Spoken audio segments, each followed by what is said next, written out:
Bien, continuamos con los puntos 4 y 5 de esta bolilla número 7. Dijimos que las provincias son sujetos del federalismo argentino. El término provincias proviene del derecho romano, provinco. Dicho término lo utilizaban los romanos para definir los territorios que conquistaban y que eran administrados por un gobernador. Sin embargo, indica Rosati que tal fenómeno no es representativo del caso argentino, en el que fueron las provincias preexistentes las que decidieron la conformación del Estado federal, en un proceso de tipo centrípeto. Tenemos que la diferencia entre las provincias, como dije anteriormente, y el Estado federal radica en que las provincias carecen de soberanía. El único sujeto del federalismo argentino que ostenta soberanía es el Estado federal. ¿Qué se entiende por soberanía? Es una capacidad del derecho público que denota esta aptitud por la cual es la última instancia de decisión, de acción y de sanción dentro de una organización territorial con distintos sujetos, ¿no es cierto? Bien. Como al ser estados, las provincias gozan de sus elementos, que son territorio, población y poder. ¿Qué sucedió en el caso argentino?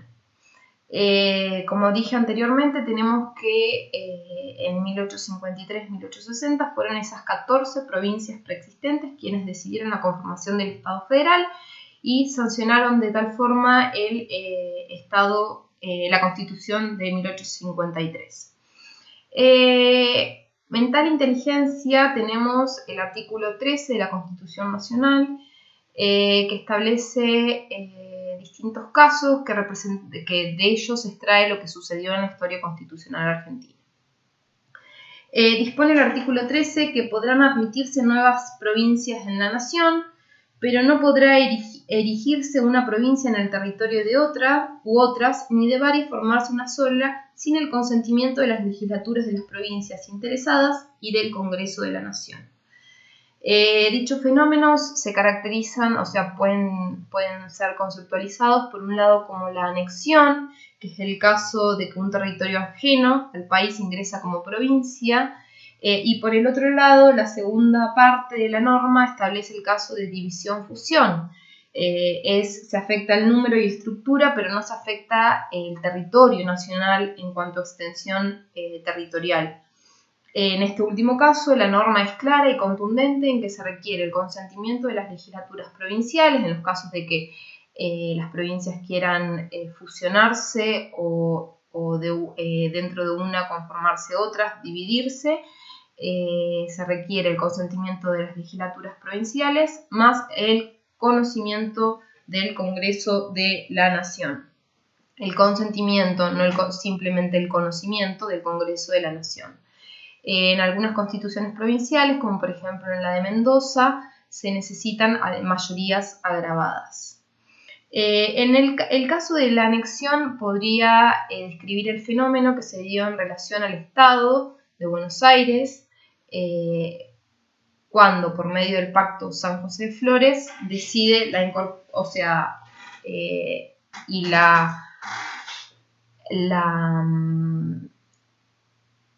reforma de la Constitución de 1860 se decide la incorporación de Buenos Aires a la Federación Argentina, ¿sí? Por otro lado tenemos el caso lo que ha pasado con los territorios que durante 1853-1860 eran territorios nacionales, que son el caso de todas las provincias que no fueron esas 14 provincias que decidieron la conformación del Estado federal, entre las que encontramos desde Río Negro y Neuquén, que eran territorios nacionales, y por el procedimiento del artículo 13, en consonancia con lo dispuesto por el 75, inciso 13, que establece como facultad del Congreso de la Nación fijar los límites de las provincias, reconociendo obviamente la situación fáctica preexistente, no es una decisión arbitraria del Congreso de la Nación. Bueno, eso por medio de distintas leyes se constituyeron como provincias lo que eran territorios nacionales. Nuestras provincias de Río Negro y Neuquén se pasaron a tener este rango constitucional de provincias en 1955. Nótese que las constituciones de ambas provincias datan de fecha posterior. Bien, en cuanto al estatus jurídico de las provincias, me gusta la definición de Rosati en cuanto que las caracteriza en realidad como que tienen autonomía, son sujetos del federalismo argentino con autonomía constitucionalmente establecida y regulada. ¿Qué quiere decir ello? Que la autonomía de las provincias surge de la Constitución Nacional y no tiene otro límite más que la Constitución Nacional misma. Esta es la diferencia principal entre la autonomía de las provincias y la autonomía que gozan otros sujetos del federalismo argentino, como son los municipios y el gobierno de la Ciudad Autónoma de Buenos Aires. ¿Por qué? Vamos a verlo en todo el desarrollo de este punto, pero bueno, las provincias, el único límite que tienen obedece, digamos, a, por un lado, la supremacía constitucional, el principio de subordinación y las exigencias que impone el artículo 5 de la garantía federal que ahora vamos a analizar. En cambio, los municipios que gozan de autonomía también a partir del año 1994, el alcance de esa autonomía en realidad no está limitado por la Constitución Nacional, sino que va a estar delimitado en el alcance y contenido dispone el 123, si no me equivoco, de norma, por el derecho público provincial. Mientras que en el caso del gobierno de la Ciudad Autónoma de Buenos Aires, esa autonomía va a estar delimitada en realidad por las normas infraconstitucionales y el Estatuto de la Ciudad Autónoma de Buenos Aires. Esta es la principal diferencia en la autonomía. La autonomía de las provincias, el único límite que tiene es la Constitución Nacional. Bien. ¿Cuál es la característica de esta autonomía que gozan las provincias? Por autonomía debe entenderse una capacidad del derecho público que comprende 5 aspectos fundamentales para considerar autónomos a un Estado miembro. Por un lado tenemos la autonormatividad constituyente. ¿Qué es esto? La capacidad, lo vamos a analizar porque es una de las más importantes, la capacidad de derecho público de los Estados miembros de las provincias de dictarse sus propias constituciones. Recuerden la bolilla de poder constituyente. En este caso, las provincias ejercerían un poder constituyente en la sanción de su primera constitución, originario pero de segundo grado. Mientras que los municipios, al sancionar sus cartas orgánicas, ejercen un poder constituyente de tercer grado. Esta división de primero, segundo y tercer grado supone los distintos órdenes y uno va a estar delimitado por el otro. El poder constituyente de primer grado es obviamente el que ejerce el Estado Nacional. Bien.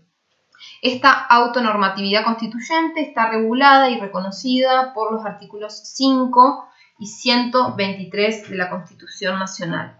El artículo 5 refiere a que cada provincia dicta por sí una constitución y el 123, cada provincia dicta su constitución. Claras ambas normas, ¿no? Bien, la segunda característica de esta autonomía es que las provincias tienen el atributo de elegir sus propias autoridades. Este atributo puede resumirse como la capacidad de la autocefalía y está reconocido en el artículo 122 de la Constitución Nacional, que establece que los gobiernos de las provincias se dan sus propias instituciones locales y se rigen por ellas. Eligen sus gobernadores, sus legisladores y demás funcionarios de provincia sin intervención del gobierno federal. Bien, la tercera caracterización de esta autonomía es la autarquía, la capacidad de las provincias de generar recursos económicos y financieros y sostenerse por medio de los mismos. Esta autarquía también deriva, luego de la reforma del año 94, de la posesión de recursos propios, ¿no es cierto?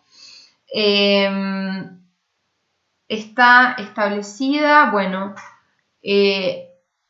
en los artículos 75, inciso 2, que establece entre facultades del Congreso dictar las normas para la coparticipación federal.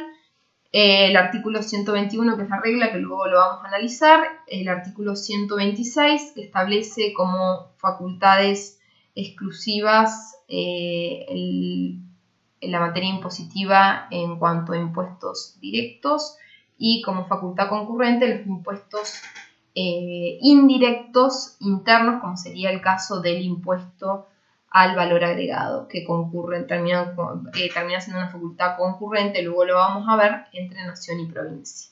Pero bueno, esto hace alusión a la caracterización de la autarquía.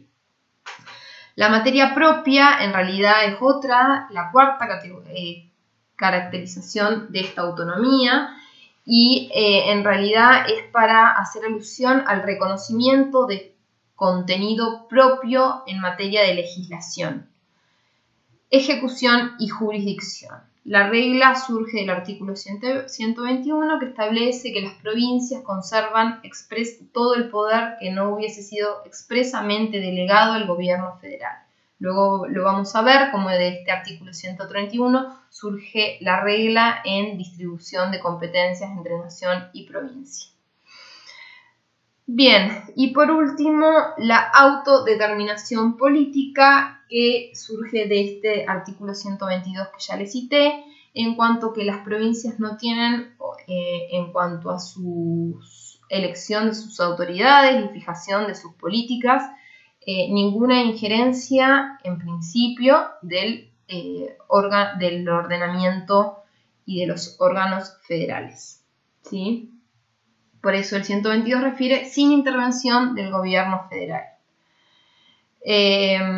Bien, dijimos hace un momento que los elementos de los estados provinciales son poder, territorio y población.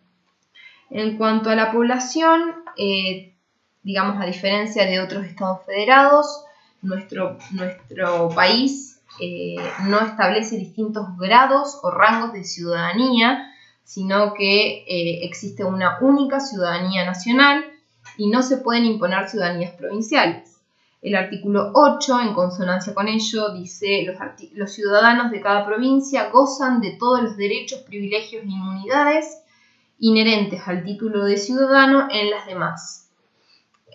Con lo cual, simplemente con cambiar el domicilio van a pasar a ser ciudadanos de otra provincia, ¿no es cierto? Pero la ciudadanía es única para todo el país.